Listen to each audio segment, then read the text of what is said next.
Bismillahirrahmanirrahim. Assalamualaikum warahmatullahi wabarakatuh.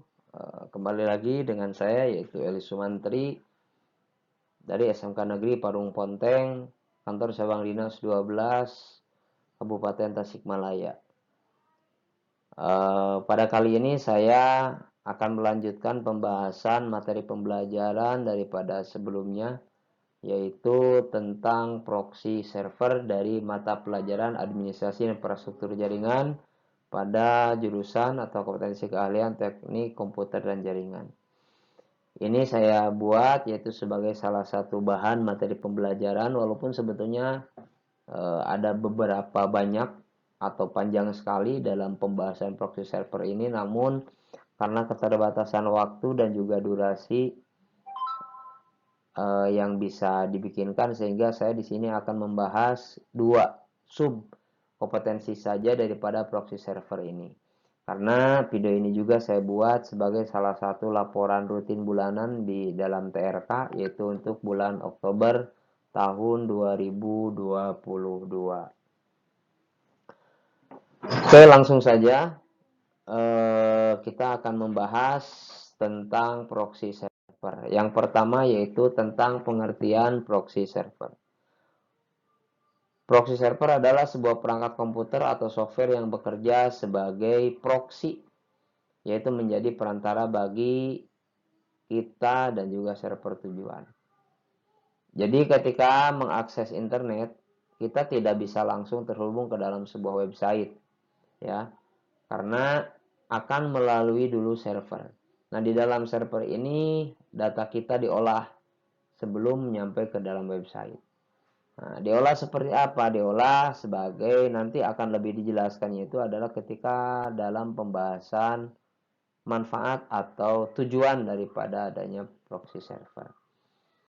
Ini merupakan sebuah gambaran. Nah, yang pertama di sini disebut komputer pengguna. Ini gambar ini saya ambil dari salah satu sumber di media internet, yaitu dari Raygor. Di sini komputer pengguna yaitu sebagai user. Kita ketika akan berselancar ke dalam sebuah website, kita disaring dulu di dalam sebuah proxy server. Di mana di dalam proxy server ini ada beberapa peran, ya. Perannya itu nanti kita akan dijelaskan di slide-nya. Nah, yang ini yaitu fungsi proxy server. Di dalam fungsi proxy server itu sebetulnya ada banyak, namun di dalam pembahasan ini saya mengambil 4. Ya, 4 fungsi daripada proxy server. Yang pertama yaitu masking. Masking ini merupakan sebuah fungsi yang menutupi atau menyembunyikan identitas pengguna atau user, ya, terutama di dalam sebuah alamat IP atau IP address. Nah, jadi ketika kita berselancar berinternet ke dalam sebuah website, maka dia tidak bisa mengetahui IP berapa yang kita gunakan.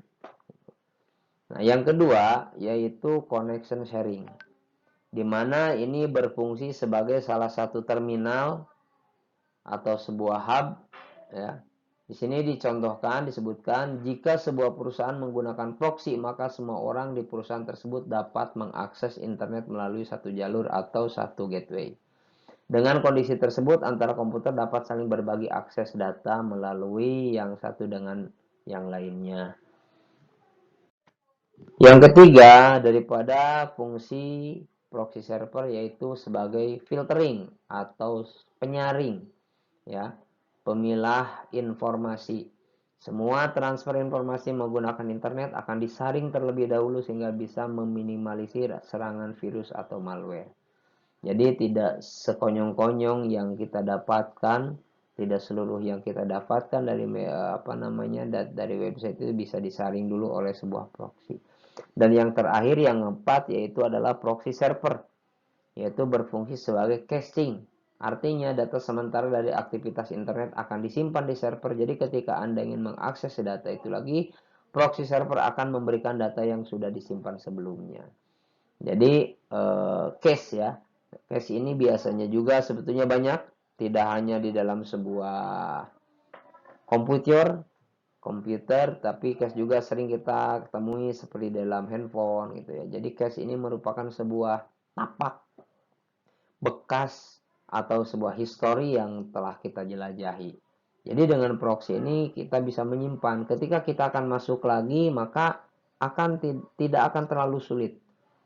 Jadi kalau kata bahasa Sunda nama moal kudu ngaloding deui ketika cache-nya tersimpan di dalam sebuah proxy. Itu mungkin yang bisa saya sampaikan untuk materi di bulan Oktober ini sebagai salah satu bahan laporan TRK.